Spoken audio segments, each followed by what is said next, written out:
सुबह सुबह की मॉर्निंग वॉक हो या शाम को दोस्तों के साथ बैठकर गॉसिप करनी हो, ऐसे में सबसे पहले और सबसे महफूज स्थान हमें पार्क लगता है। अब दोस्तों, जब भी पार्क की बात होती है तो आपके जहन में क्या आता है? जाहिर सी बात है, अच्छा माहौल होना चाहिए, पार्क में हरियाली होनी चाहिए, शुद्ध वातावरण हो, चिड़ियों की चहचहाहट हो। तो कुछ इस तरह का तस्वुर हमारे दिमाग में पार्क का आ जाता है। लेकिन अगर मैं आपसे ये कहूँ कि गोरखपुर में एक ऐसा पार्क है जहां आकर आपको सिर्फ ये नहीं लगेगा कि आप एक पार्क में आए हुए हैं, बल्कि आपको इस जगह पर आने पर ऐसा लगेगा कि ये एक ऐतिहासिक स्थल भी है। जी हाँ दोस्तों, बड़े बुजुर्गों से आपने इस पार्क के बारे में सुना होगा। मैं बात कर रही हूँ लाल डिग्गी पार्क की। लाल डिग्गी पार्क, जिसे आज का जो यूथ है वो आमतौर पर सिर्फ पार्क के नजरिए से देखता है, लेकिन आज की इस रिपोर्ट में मैं आपको बताऊंगी कि कैसे ये पार्क केवल पार्क नहीं बल्कि ऐतिहासिक स्थल भी रह चुका है और यहाँ पर कई ऐतिहासिक घटनाएं भी घटित हुई हैं, जिसकी वजह से बार बार इस पार्क का नाम भी बदला गया है। जी हाँ दोस्तों, वैसे तो अब इसको लाल डिग्गी पार्क के नाम से ही जाना जाता है, लेकिन मैं आपको बता दूं कि इस पार्क के लगभग 3 नाम हैं जो कि ऑलरेडी दर्ज हैं। इसके अलावा और न जाने कितने नाम होंगे जो शायद आपको और हमें मालूम भी नहीं है। तो वो 3 नाम क्या है और लाल डिग्गी पार्क का ऐतिहासिक पृष्ठभूमि क्या रहा है, ये सारी चीजें हम आपको इस रिपोर्ट में बताएंगे। गोरखपुर जिले का नेहरू पार्क 3 नामों की पहचान रखता है। इस पार्क का इतिहास कई घटनाओं से जुड़ा हुआ है। आइए हम आपको बताते हैं कि इस पार्क की खासियत क्या है। पार्क का ख्याल आते ही आमतौर पर खेलकूद, प्राकृतिक वातावरण और विश्राम का दृश्य मन मस्तिष्क में उभरने लगता है। पर गोरखपुर के इस पार्क को लेकर लोगों की विचारधारा सिर्फ इतनी नहीं है।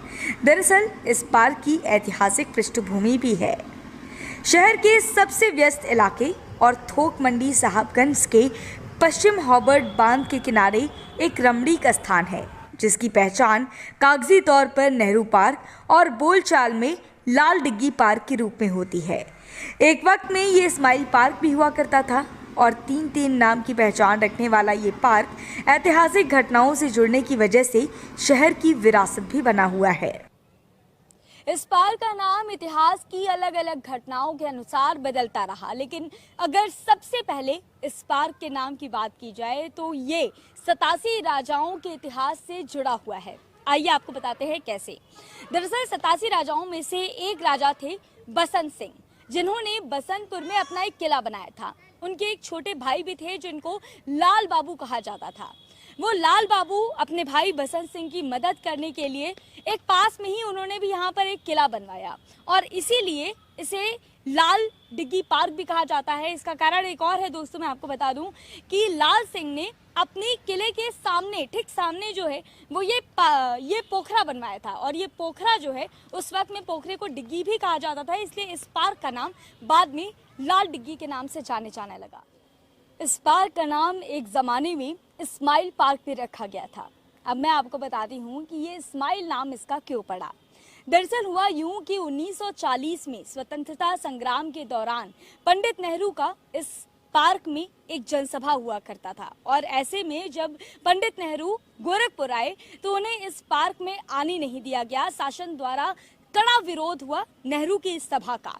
ऐसे में जस्टिस इस्माइल पंडित नेहरू को अपनी बग्घी में बिठा करके इस पार्क तक लेकर आए थे और इस पार्क में ले आकर के नेहरू की जनसभा हुई और वो जनसभा काफ़ी लोकप्रिय भी हुई थी। इसीलिए जस्टिस इस्माइल को इतनी लोकप्रियता मिली और जस्टिस इस्माइल के ही नाम से इस पार्क का नाम भी रख दिया गया।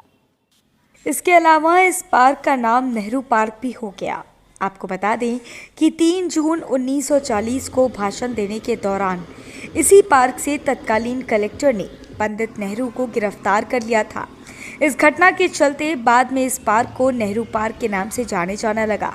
यहाँ आकर आप देख सकते हैं कि नेहरू जी की एक बड़ी सी मूर्ति भी इस पार्क में स्थापित की गई है। तो दोस्तों, ये है लाल डिग्गी पार्क का इतिहास। तो अगली बार अगर आप लाल डिग्गी पार्क आइए तो ये मत कहिएगा कि हम केवल पार्क जा रहे हैं, बल्कि ये कहिएगा कि हम एक ऐतिहासिक स्थल पर भी जा रहे हैं और इस जानकारी को और लोगों तक भी साझा करिए ताकि इस जगह की ऐतिहासिक पृष्ठभूमि को लोग भूले ना। तो ऐसी और भी दिलचस्प खबरों को देखने के लिए बने रहिए यूपी न्यूज़ 18 के साथ। देखते रहिए यूपी न्यूज़ 18। मुझे दीजिए इजाजत। नमस्कार।